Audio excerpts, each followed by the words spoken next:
Alors Colline, racontez-moi une anecdote que personne ne connaît sur un artiste très connu. D'accord. Alors, est-ce que Michel-Ange, ça vous dirait? Je veux bien. Ouais. Ok. Alors, Michel-Ange, c'est un grand sculpteur, effectivement, et il a créé une statue qui s'appelle la Pietà. C'est la Vierge qui tient son fils, et c'est à Rome. Et il adore cette statue, il l'a fait en un an, il avait 24 ans, il est très très fier. Et un jour, il va la voir avant de partir à Florence, et là, il rencontre des personnes qui discutent en regardant la statue. Ils la trouvent tous incroyable, sauf que ses visiteurs pensent que ce n'est pas Michel-Ange qui l'a fait, mais Gobbo le Milanais. Effectivement, il est très susceptible, il est vexé, il est un peu foudrage, il rentre chez lui, et il revient en douce, la nuit, dans la basilique. Il se met avec une petite bougie à la main, et il va graver sur la statue quelque chose, et il marque « c'est Michel-Ange qui l'a fait ». Et donc c'est la seule statue qui a été un jour signée par Michel-Ange, simplement parce qu'il était un petit peu susceptible et qu'il était très énervé de voir qu'on pouvait l'attribuer à quelqu'un d'autre. Voilà, par exemple.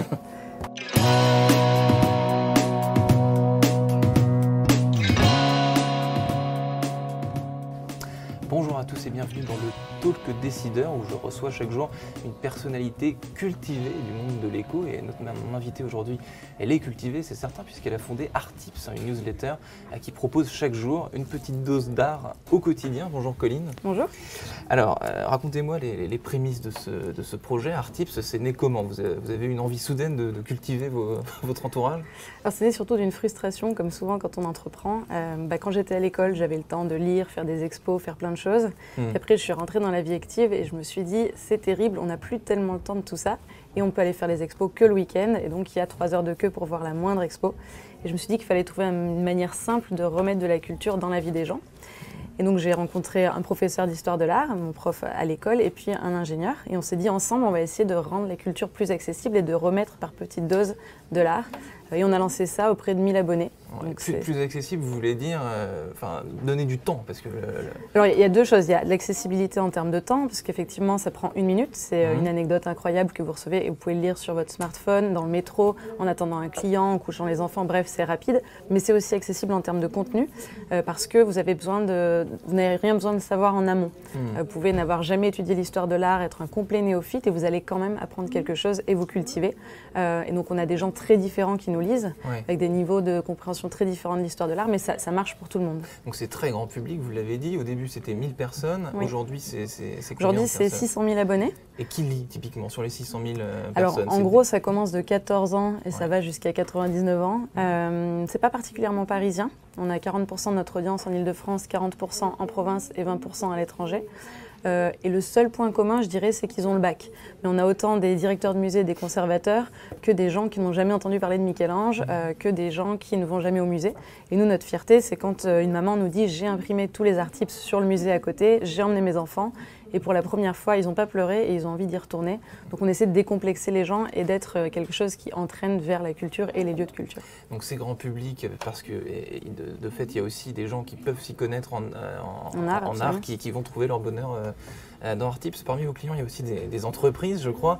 Alors est-ce que la culture, c'est absolument essentiel dans le monde de l'entreprise? Est-ce qu'avoir des salariés cultivés, c'est important pour les entreprises? Alors elles le disent elles-mêmes. En fait, effectivement, au départ, ces newsletters, c'était pour le grand public. On a fait Arttips, mais on a répliqué sur la musique avec Music Tips, sur les sciences avec Science Tips. Et bientôt, on va lancer l'économie, qui vous concerne d'ailleurs. Donc ça marchait très bien. Et les entreprises sont venues nous dire, il nous faut ces connaissances, ces bulles de culture pour nos salariés.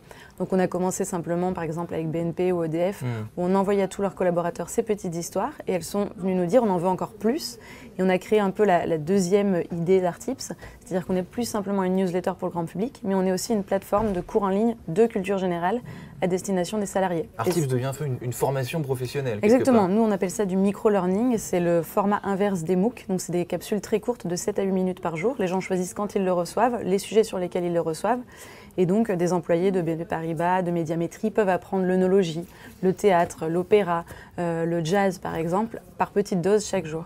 Alors, qu'est-ce qui motive les entreprises? Vous l'avez dit, la BNP, Médiamétrie, qu'est-ce qui motive ces entreprises à vous contacter pour cultiver leurs salariés? Parce qu'il y a un manque de culture évidente. Non, c'est pas ça qu'ils nous disent en général. En général, il y a deux choses. Il y a le bien-être.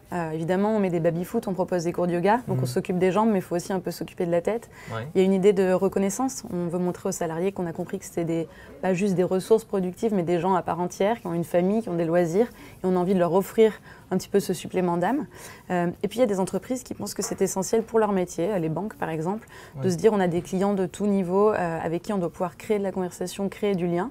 Et donc être à l'aise, avoir confiance en soi, avoir des sujets de discussion, surtout sous forme de petites anecdotes, ça permet de créer du lien avec n'importe qui. Et donc dans ce cas-là, ça va vraiment vers de la formation et de la sensibilisation. Donc il y a les deux enjeux, puis ensuite il y a un enjeu qui est souvent invoqué aussi, c'est le rattrapage culturel. Bon, on ne va pas refaire du Bourdieu, mais en gros, on n'est pas tous avec le même bagage culturel selon là où on a grandi. Et l'idée, c'est que pour les talents dans les entreprises, le talent management s'occupe beaucoup de faire évoluer des personnes qui sont très compétentes techniquement, mais qui doivent aller vers du management, vers de l'encadrement, susciter de l'inspiration. Oui.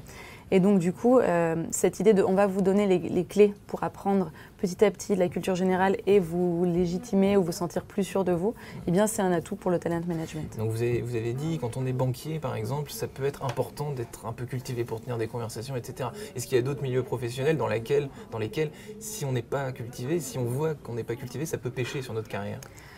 Tout ce qui est direction, tout ce qui est management, peu importe le groupe, en fait, il faut parler à plein de gens différents, plein d'interlocuteurs de haut niveau, il faut se sentir à l'aise. Donc, un manager pas cultivé, pas inspirant, ça se voit et ça fait tâche dans une... Ça se voit vite, mais tout le monde vous le dira. Ce qui compte dans les entretiens, dans les CV, on vous demande toujours quel est le dernier livre que vous avez vu et on regarde la ligne hobby. Si vous savez parler que de foot, malheureusement, vous allez lier avec certaines personnes, mais pas avec tout le monde. Donc l'idée, c'est de surtout permettre aux gens d'être à l'aise, tout en s'amusant et d'avoir des choses à raconter s'ils ont envie sur des sujets de leur choix. Et on ne force pas les gens à s'intéresser à la musique classique s'ils ont envie d'apprendre le rock, par exemple. C'est pour ça qu'on propose des sujets très larges. Et c'est toujours agréable de savoir choisir une bouteille lorsqu'on est en dîner avec un client au lieu de dire « je suis désolée, je ne connais rien du tout ». Donc le but, c'est vraiment de donner des clés pour que les gens se fassent plaisir et améliorent leur culture générale. Alors, toutes ces fiches pratiques, ces mini-formations, finalement, j'imagine que vous n'êtes pas toute seule à les écrire. C'est quoi le modèle Artips? Avec qui vous travaillez? Alors maintenant, on est entre 20 et 30 salariés. Donc on a beaucoup de personnes qui sont spécialistes d'un domaine, une sorte de rédac-chef, un peu comme dans une rédaction. Et ensuite, on travaille sur chaque sujet avec un grand expert. Par exemple, sur notre parcours sur le théâtre, c'est validé par la Comédie Française.